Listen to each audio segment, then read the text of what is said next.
오늘은 호세아 14장 5절 말씀을 가지고 이슬 같은 하나님의 사랑, 이슬 같은 하나님의 사랑이란 제목으로 함께 말씀의 은혜 나누기를 원합니다. 여러분, 종교개혁가 마르틴 루터 아시죠? 이 루터가 어느 날 아주 독특한 장면을 하나 목격하게 되었습니다. 며칠 동안 밥을 굶은 한 고학생이 어느 집 앞에서 지나가는 행인들에게 구걸하고 있는 모습을 보게 되었어요. 불쌍한 청년이죠. 이때 갑자기 그 집 안에서 체격이 우람한 한 남자가 큼지막한 물건을 들고 나오는 거예요. 이 학생은 이 우람한 사나이가 자신을 쫓아내기 위해 몽둥이를 들고 나왔다라고 생각을 했어요. 그리고 그때부터 빨리 도망치기 시작했죠. 근데 이 사나이는 계속 물건을 흔들면서 거기 서라고 계속 쫓아가는 거예요.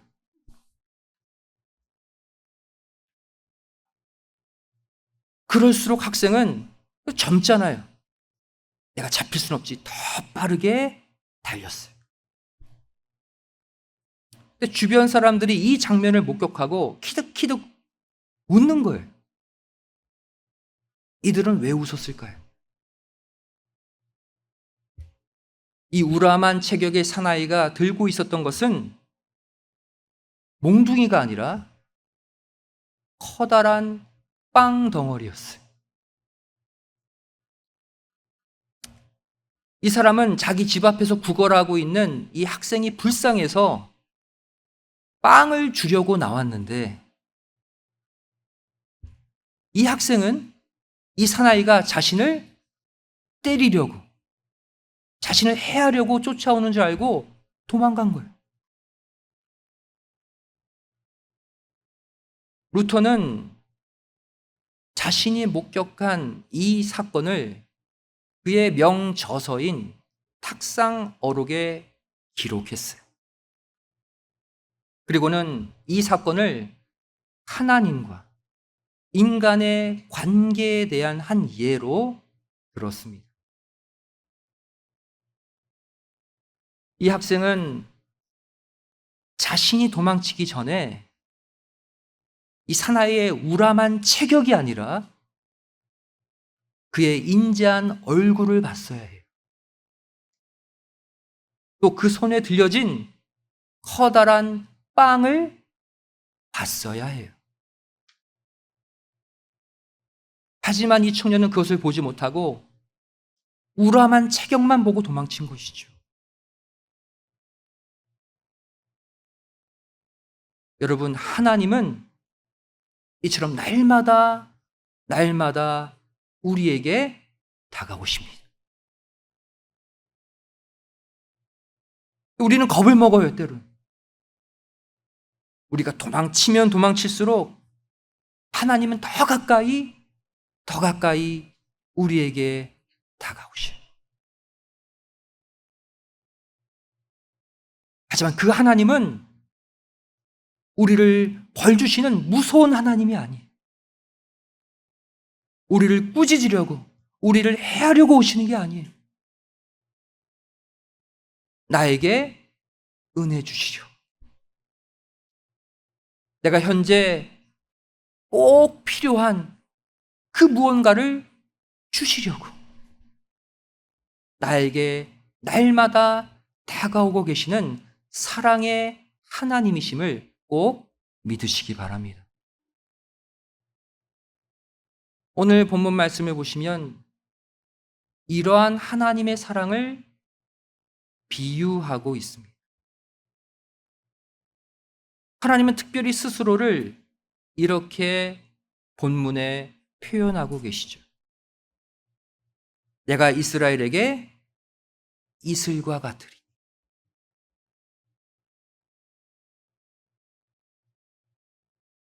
여러분, 이 땅에 하고 많은 사물들 가운데 하나님을 비유할 만한 얼마나 크고 더 멋진 사물들이 많이 있습니까?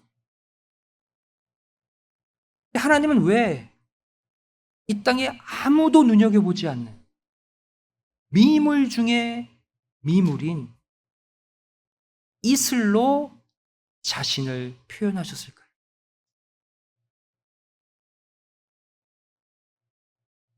이슬의 의미를 사전에서 찾아보면 이렇습니다. 땅 위에 있는 수증기가 찬 공기를 만나서 사물에 맺히는 물방울이다. 조그만 물방울이 이슬이에요. 다시 말하면 설사 비가 오지 않아도 이슬만 있으면 만물은 죽지 않고 생명을 유지할 수가 있는 것입니다. 보잘것없어 보이지만 만물의 생명을 공급하고 있는 것이 이슬이.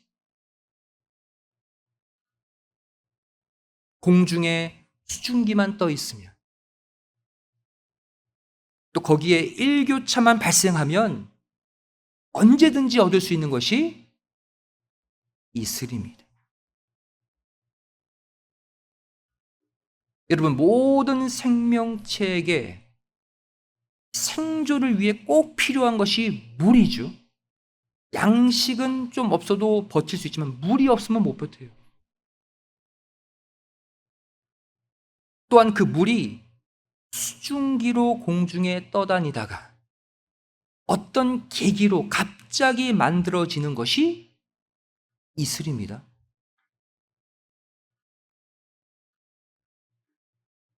이 자연 현상은 우리에게 신앙적 깨달음을 줘요. 바로 우리 눈에 현재 보이지 않지만 어디든 계시고 필요하면 언제든지 생명수로 나타나시는 그분. 그래서 만물을 소생시키시는 그분. 따라서 성경은 하나님을 이슬로 표현하고 있는 거예요. 여러분, 이슬이라고 해서 무시하시면 안 됩니다. 사사 기드온이 하나님의 말씀에 증표를 보여달라고 그랬어요. 그 증표 가운데 이슬이 등장합니다. 우리 다 같이 사사기 6장 37절, 38절을 찾아서 읽어보도록 하겠습니다. 작은 이슬도 모이면 뭐가 돼요? 커다란 물이 돼요. 사사기 6장 37절, 38절 말씀입니다. 우리 함께 읽겠습니다. 시작. 보소서, 내가 양털 한 뭉치를 타작마당에 두리니 이슬이 양털에만 있고 사면 땅은 마르면 주께서 이미 말씀하신 같이 내 손으로 이스라엘을 구원하실 줄을 내가 알겠나이다 하였더니 그대로 된지라. 이튿날 기드온이 일찍 일어나서 양털을 취하여 이슬을 짜니 물이 그릇에 가득하더라. 이슬도 모이면 어떻게 돼요? 그릇에 가득 차는 물이 되는 것. 고린도전서 10장을 보시면 사도 바울은 이스라엘의 40년 광야 노정을 오늘날 성도들의 교회 생활로 비유하고 있죠. 오늘날 우리는 신령한 광야 교회 안에 있는 거예요. 여기서 하나님은 이스라엘 백성들을 무엇으로 인도하셨습니까? 낮에는 구름 기둥, 밤에는 불 기둥으로 이들을 인도하시고 보호하셨어요. 그래서 거대한 구름 기둥이 늘 이들을 지키고 있었습니다. 이 구름 기둥은 무엇으로 이루어져 있어요? 조그마한 수증기, 수많은 작은 물방울들로 이루어져 있는 것이 구름 아닙니까?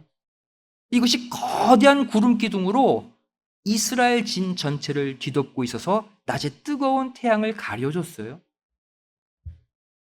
무엇을 말합니까? 이스라엘 그 진에 수많은 물방울들이 함께하고 있었다. 따라서 비가 내리지 않는 메마른 광야에서도 성경 보시면 이들은 아침마다 이슬을 만났다고 기록하고 있는 거예요.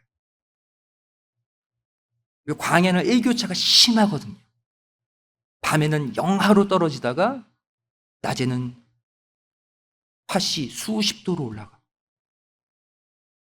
출애굽기 16장 13절 말씀을 보시면 저녁에는 메추라기가 와서 진에 덮이고 아침에는 이슬이 진 사면에 있더니, 이해되시죠? 광야에는 늘 아침마다 이슬이 내렸다는 거예요.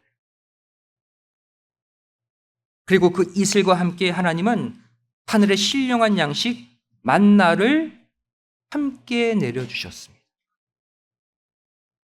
이어지는 출애굽기 16장 14절 말씀을 보시면 그 이슬이 마른 후에 광야 지면에 작고 둥글며 서리같이 세미한 것이 있는지라. 뭐예요? 만나죠. 이 양식 먹고 40년 살았어요. 여기서 이슬이 마른 후에 그랬어요. 이 마른 후에라는 단어는 히브리어 알라라는 단어예요. 알라는 올라가다라는 뜻이에요. 다시 말해 하늘로부터 내려온 은혜의 이슬이 다시 하늘로 올라간 후에 만나가 나타났다.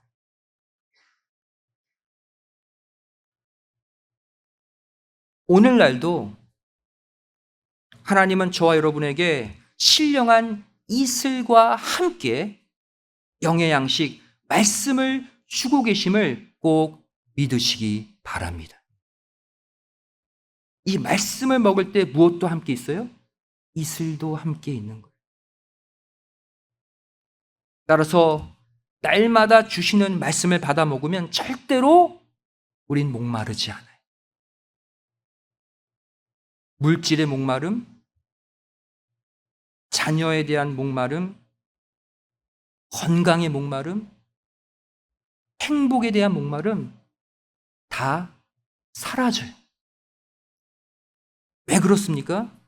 그 말씀이 어떤 말씀이기 때문에 이슬과 함께 내린 만나이기 때문입니다. 결국 오늘 본문의 이슬은 무엇을 가리키고 있습니까? 하나님의 우리를 향한 잠잠한 사랑을 가리키고 있어요. 내가 너에게 이슬과 같으리니 나는 현재 너희가 잘 모르지만 잠잠히 너희를 사랑하고 있는 중이야. 그 뜻이에요. 스바냐 3장 17절에 이러한 하나님의 사랑이 기록되어 있죠. 너희 하나님 여호와가 너희 가운데 계시니 그는 구원을 베푸실 전능자시라. 그가 너로 인하여 기쁨을 이기지 못하여 하시며 너를 잠잠히 사랑하시며, 잠잠히 사랑하신다. 하나님의 이슬 같은 사랑이란 너로 인하여 즐거이 부르며 기뻐하시리라. 이슬 같은 사랑은 한마디로 말하면 뭐냐면 우리는 잘 몰라요. 하나님 정말 날 사랑하셔? 정말 나를 품에 안고 계시는 거 맞아? 우리가 때로는 못 느끼는 그 상황에서도 하나님은 늘 우리를 품고 계신다. 하나님의 사랑 속에 우리를 두고 계시다는 거예요. 그러한 하나님의 잠잠한 사랑을 이슬이다 라고 비유하시는 것이죠. 여러분, 이 사랑은 너무나 조용하고 너무나 잠잠해서 다른 사람은 몰라요. 누구만 알아요? 이 사랑을 받은 나만 알아요. 때론 나도 몰라요. 세상 일에 치이면 그 잠잠한 사랑을 때론 나도 놓칠 때가 있어요. 겉으로 드러나지 않은 이 이슬 같은 하나님의 사랑 때문에 광야 같은 목마른 이 세상 속을 우리가 견디며 살아갈 수가 있는 거예요. 요한계시록 2장을 보시면 마지막 종말의 때 감추어진 만나를 받는 자들이 있다고 말씀하고 있습니다. 계시록 2장 17절 말씀이죠. 이기는 그에게는 마지막 승리자들이 받을 수 있대요. 내가 감추었던 만나를 주고 또 흰 돌을 줄 터인데 그 돌 위에 새 이름을 기록한 것이 있나니 받는 자밖에는 그 이름을 알 사람이 없느니라. 감추었던 만나, 이것은 받는 자밖에는 아무도 모른대요. 왜? 이슬과 함께 조용히 내린 만나이기 때문에. 여러분, 이러한 이슬의 체험 다 있으시잖아요. 다른 사람은 몰라.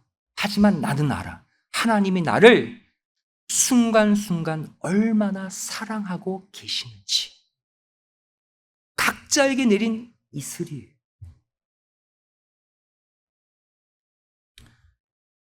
여러분, 이른 아침에 집 밖에 나가서 걸어 보신 적이 아마 있을 거예요. 새벽 시간 길을 걸을 때 여러분 보통 이슬이 있다는 거 느끼십니까? 못 느끼십니까? 느껴요? 메마른 아스팔트 길을 걸으면 이슬이 있는지 몰라요. 저도 아침 일찍 밖에 나가 걷다 보면 이슬이 있는 줄 모르다가 이슬이 느껴질 때가 있어요. 언제 느껴지냐면 저희 아파트 길 앞에 주차된 제 차에 갈 때 느낍니다. 왜냐면 그 주차한 차로 가려면 반드시 그 앞에 잔디를 지나야 되거든요. 잔디를 지나서 차에 갔다 오면 신발이 다 젖어 있는 거예요.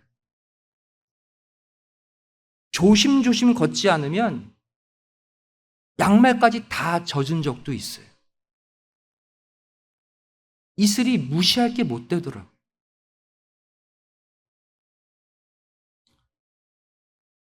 여러분,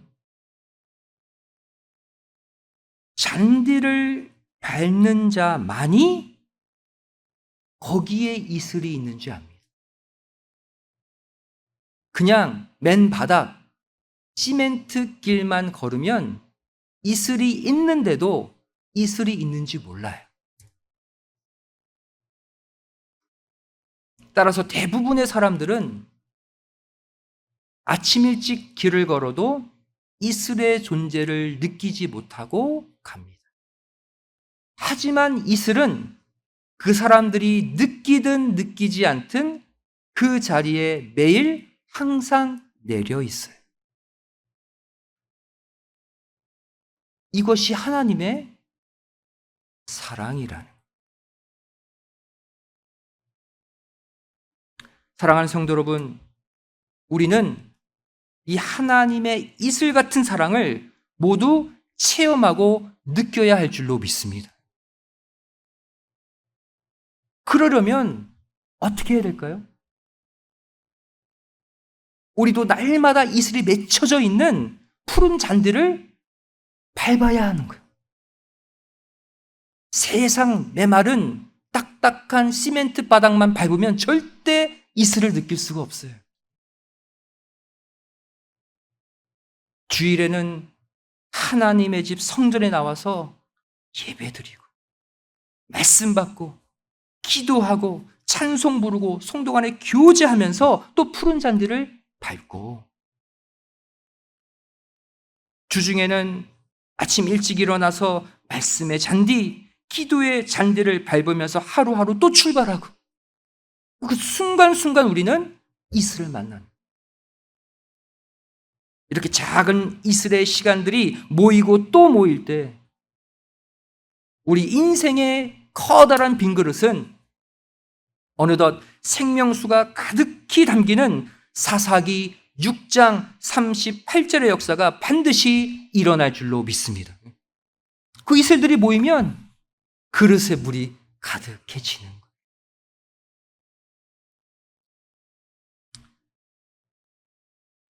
이슬의 중요한 특징이 하나 있죠. 이슬은 정해진 시간, 정해진 장소에 일정한 양이 매일매일 내린다는 것입니다. 하루도 빠짐없이. 바로 하나님이 우리에게 주시는 사랑의 특징과 똑같아요. 우리가 느끼든 느끼지 못하든, 우리가 감사하든 감사하지 못하든, 하나님의 사랑은 매일매일 우리의 삶의 현장에 똑같이 내리고 있다는 거예요. 갑자기 눈에 띄게 물질이 불어나지는 않지만,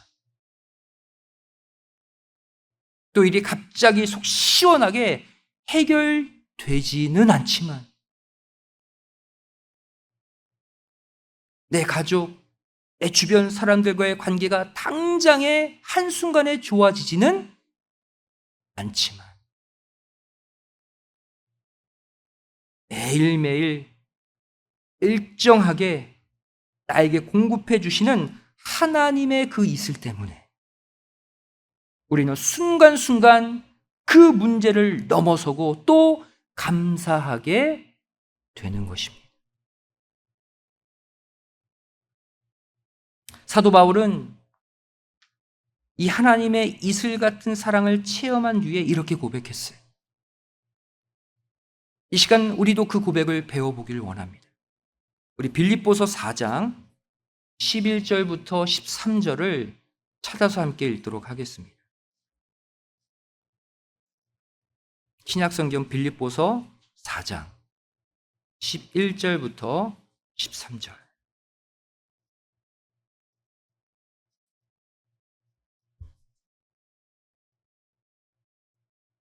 우리 함께 읽겠습니다. 시작. 내가 궁핍함으로 말하는 것이 아니라 어떠한 형편에든지 내가 자족하기를 배웠노니 내가 비천에 처할 줄도 알고 풍부에 처할 줄도 알아.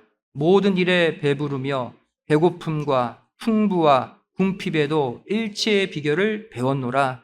내게 능력 주시는 자 안에서 내가 모든 것을 할 수 있느니라. 아멘. 물질이 있든 없든, 건강하든 하지 않아든 결론은 바로 뭐예요? 감사란, 찬송이란. 왜 이것이 바울에게 가능했을까요? 하나님의 능력이 언제나 나를 에워싸고 있다는 것을 바울은 알았어요. 무엇처럼? 이슬처럼. 내가 느끼든 느끼지 못하든, 내가 비천에 처하든 풍부에 처하든, 내가 매를 맞든 내가 사람들에게 칭찬을 받든, 내 상황과 내 형편에 상관없이 하나님의 능력은 늘 내 삶에 꽉 차 있다는. 무엇처럼? 이슬처럼. 집중해서 보지 않으면 몰라요. 왜? 이슬이니까. 밟아보지 않으면, 내 신발이 젖어보지 않으면 몰라요. 이슬 같은 하나님의 사랑과 능력이 있기 때문에. 하지만 결국 그 하나님의 내 삶을 주관하시는 능력이 모든 문제를 해결할 수 있다. 바울은 이것을 체험하고 고백한 거예요. 하나님의 은혜와 능력은 이슬이구나.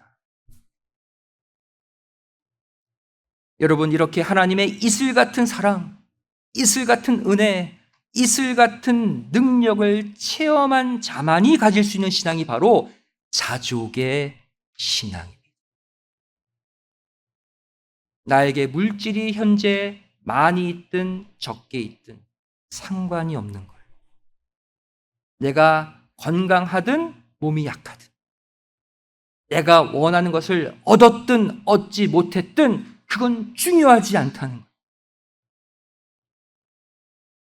내 형편에 상관없이 내 마음은 한결같이 만족해.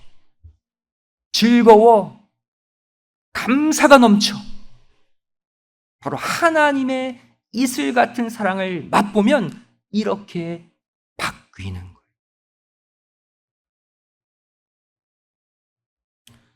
그럼 이슬은 보통 온도가 급속도로 차가워지는 한밤중에 만들어집니다. 우리는 그 이슬을 아침 일찍 해가 뜬 후 새벽 시간에 발견하게 되는 것이죠. 이렇게 한밤중에 내리는 이슬은 우리에게 어떤 메시지를 주고 있습니까? 바로 하나님의 이슬 같은 사랑은 언제? 인생의 캄캄한 밤이 찾아올 때 맞춰 내린다는 사실을 우리에게 알려주고 있어요. 캄캄한 밤에, 하지만 우리의 문제를 해결해 줄 이슬은 그때 우리 주변에 하나님이 허락하신다. 이사야 26장 19절은 바로 이 메시지를 전달해 주고 있어요. 주의 죽은 자들은 살아나고 우리의 시체들은 일어나리이다. 티끌에 거하는 자들아, 너희는 깨어 노래하라. 주의 이슬은 빛난 이슬이니 땅이 죽은 자를 내어 놓으리로다. 주의 이슬은 어떤 이슬이래요? 어둠을 밝히는 빛과 같은 이슬이래. 작지만 그 양이 눈에 띄게 많지 않지만 빛난 이슬. 이 이슬을 만나면 죽은 인생들이, 죽은 가정들이, 죽은 직장과 건강이 모두 살아나게 됨을 믿으시기 바랍니다. 이슬과 같은 하나님의 사랑은 굉장한 사랑이에요. 우리가 느끼지 못하지만 어마어마한 능력의 사랑임을 우리가 알아야 돼요. 하지만 하나님이 우리에게 1년 365일 이슬만 주신다면 좀 쉽지 않죠. 아무래도 사는 게 퍽퍽하고 힘들지 않겠습니까? 이슬만 우리가 먹고 산다면. 그래서 하나님은 가끔은 이른 비와 늦은 비를 주셔서 우리가 하나님의 축복과 사랑을 확실히 느낄 수 있게도 해 주십니다. 이 단비와 같은 축복은 눈에 띄게 커서 나뿐만 아니라 다른 사람들도 느껴요. 저 집안 복 받았어. 하나님 잘 믿더니, 교회 생활 열심히 하더니 잘 풀렸어. 그럴 때 있잖아요. 그런 이른 비와 늦은 비의 축복을 주실 때도 있는 거예요. 우리가 먼저 이른 비와 늦은 비의 개념을 알아야 됩니다. 이스라엘 민족이 살았던 가나안은 비가 내려야만 곡식을 추수할 수 있는 땅이에요. 이스라엘의 이른 비라함은 파종을 위한 비를 말합니다. 씨를 뿌리게 하는 비예요. 그래서 이 이른 비가 내리면서 우기가 시작돼요. 이른 비를 시작으로 계속해서 비가 오는 구간이 열려지는 거예요. 우리의 삶도 마찬가지입니다. 우리가 신령한 이른 비의 축복을 맞으면 그때부터 축복의 비를 계속해서 맞는 우기가 펼쳐져요. 여러분, 그런 순간 체험하신 적 있죠? 직장, 사업의 일이 계속해서 이제 잘 풀리는 거예요. 쭉. 건강도 쭉 좋아집니다. 가족도 쭉 평안해요. 근심될 일이 별로 없어요. 하지만 우리 인생에 이른 비만 있으면 얼마나 좋겠습니까? 그러나 늦은 비를 맞을 때도 있어요. 이스라엘의 늦은 비는 무엇을 가리킵니까? 우기의 끝부분에 내리는 비를 가리켜요. 늦은 비. 늦은 비가 내리면 그 다음에 어떻게 돼요? 건기가 시작돼요. 메마름이 시작되는 비가 늦은 비. 건기 직전에 마지막으로 내리는 비, 이 늦은 비를 통해 비로소 열매가 맺어집니다. 늦은 비는 열매를 맺게 하는 비예요. 우리 인생도 마찬가지예요. 우리가 신령한 늦은 비를 통해서 신앙의 열매를 반드시 맺어 놓아야 이후에 찾아오는 인생의 건기를 이길 수가 있는 거예요. 하나님은 이 이른 비와 늦은 비를 각자의 삶의 정확한 타이밍에 내리십니다. 사람마다 내리는 시점이 다 달라요. 하지만 정확한 타이밍이에요. 신명기 11장 14절 말씀 보시면 여호와께서 너희 땅에 이른 비, 늦은 비를 적당한 때에 내리시리니 너희가 곡식과 포도주와 기름을 얻을 것이요. 하나님께만 주목하도록 세상에 빠질 것 같으면 늦은 비로 딱 비를 멈춰주시오. 너무 힘들어서 내가 신앙이 바닥칠 것 같으면 이른 비를 주셔서 쭉 우기를 만들어 주시오. 각자의 삶에 맞게 적절히 주신다. 이뿐만이 아닙니다.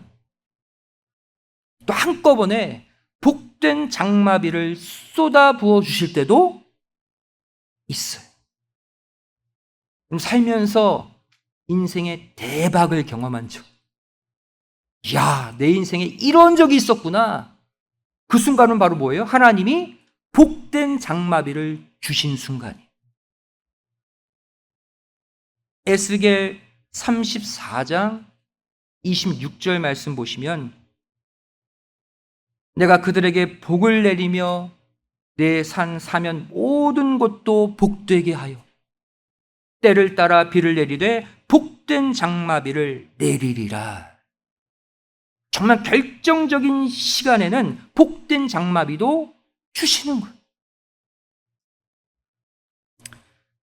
여러분, 하지만 솔직히 이렇게 축복의 단비를 맞는 우기보다 우리 인생에 비가 내리지 않는 건기가 훨씬 더 많습니다. 솔직히 우리 인생이 그래요. 하지만 이제 알았어요. 인생의 이 오래된 건기, 비가 내리지 않는 기간에 하나님은 우리에게 무엇으로 살게 하십니까? 무엇으로? 이슬. 눈에 드러나진 않아요. 피부로 확 와닿진 않아요. 하지만 잠잠하게, 매일매일 꾸준하게 내려주시는 하나님의 사랑의 이슬, 은혜의 이슬, 생명의 이슬로 우리를 날마다 살게 하심을 믿으시기 바랍니다. 여러분, 결국 하나님이 우리에게 주시는 비도 말씀이고 우리에게 주시는 이슬도 결국 말씀이에요. 비와 이슬, 성분이 같죠? 물이에요. 성경에서 물은 말씀을 가리킵니다. 신명기 32장 2절은 이렇게 말씀하고 있죠. 나의 교훈은 내리는 비요, 나의 말은 맺히는 이슬이요, 연한 풀 위에 가는 비요, 채소 위에 단비로다. 교훈의 말씀도 비고 교훈의 말씀이 또 이슬이래. 다시 말하면 우리가 지금 읽고 있고 듣고 있고 배우고 있는 말씀 안에 우리가 바라는 모든 축복이 다 들어있음을 믿으시기 바랍니다. 우리 인생의 모든 갈증을 해결하는 신령한 비, 신령한 이슬은 뭐예요? 살아계신 말씀이라. 이슬의 축복, 단비의 축복, 장마비의 축복 다 말씀 가운데 임한다는 거예요. 이제부터 인생의 건기에는 말씀의 이슬을 붙잡고 사시고, 또 인생의 우기에는 말씀의 단비를 또다시 흠뻑 맞으시는 가운데 어떠한 상황에서도 하늘의 양식, 말씀을 떠나지 않고 말씀과 동행하는 축복의 인생들 되시기를 주님의 이름으로 축원드리겠습니다. 기도하시겠습니다. 사랑 많으신 아버지 하나님, 우리에게 말씀하십니다. 내가 너희에게 이슬과 같으리니, 저를 그 속에 하나님의 잠잠한 사랑, 꾸준한 사랑, 매일매일 우리 곁에 계시는 그 하나님의 사랑을 깨닫습니다. 저를 날마다 복된 장마비를 기대하지만 인생의 건기가 찾아온다 할지라도 날마다 내려주시는 그 이슬을 먹고 이 황량한 광야 인생을 이기며 살게 하여 주시옵소서. 죄를 하나님의 이슬에 감사하기를 소원합니다. 찬송하기를 소원합니다. 우리가 하나님의 이슬에 감사 감격할 때 우리 삶에 이른 비와 늦은 비, 복된 장마비로 갚아주시는 은혜도 체험케 하여 주시옵소서. 감사드리오며 사랑 많으신 예수님의 이름으로 기도드리옵나이다. 아멘. 하나님께 기도했습니다.